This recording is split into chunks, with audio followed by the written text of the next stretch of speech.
कुटीर हर रात परिवार के लिए कुछ अच्छाइयों के साथ। सर्दी खत्म हुई और गर्मी आ गई। एक सुबह जंगल की ओर जाते समय उसने बहनों को गले से लगा लिया और कहा कि अब वह नहीं आ पाएगा क्योंकि गर्मियां शुरू हो गई हैं और वह अपने खजाने को बौने से बचाने की जरूरत है जो पूरी सर्दी में सोता है और गर्मियों में जाग जाता है। एक दिन बहनें जंगल में जामुन लाने गई। जबकि वे थे रसदार जामुन उठाते हुए, उन्होंने किसी को मदद के लिए चिल्लाते हुए सुना। जब उन्होंने आवाज का पीछा किया तो उन्हें एक लंबी दाढ़ी वाला एक बौना दिखाई दिया जिसका सिरा पेड़ की एक दरार में फंस गया था। उन्होंने इसे बाहर निकालने की कोशिश की, लेकिन ऐसा करने में असफल रहे।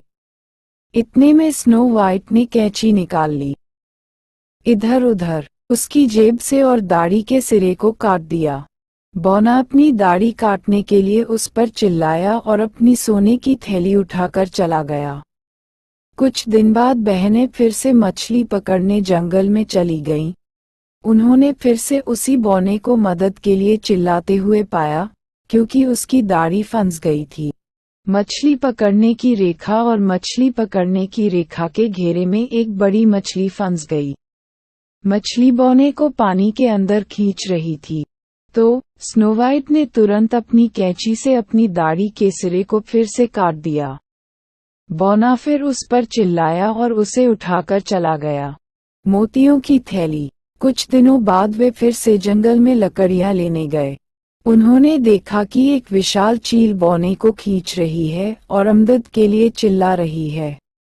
उन्होंने उसे पैर पकड़कर नीचे खींच लिया, लेकिन चील नहीं थी। बौना छोड़ रहा है। अंत में चील ने बौने को छोड़ दिया और वह जमीन पर गिर पड़ा। उसने फिर लड़कियों को डांटा और कीमती रत्नों की अपनी झोली उठाकर चला गया। एक दिन भालू को खोजते समय बहनों ने वही देखा। बौना अपने खजाने के चारों ओर नाच रहा है। बौने ने अपना खंजर निकाल लिया और लड़कियों पर चिल्लाया, ये जानकर कि वे उसका खजाना चुराने आए हैं। तभी बड़ा काला भालू आया और बौने को एक ही बार में मार डाला। रीछ कांपने लगा और एक सुंदर राजकुमार में बदल गया। उन्होंने बताया बहनें कि वह उस दुष्ट बौने के जादू से ही सहन हुआ। फिर वह बहनों को वापस अपनी कुटिया में ले गया।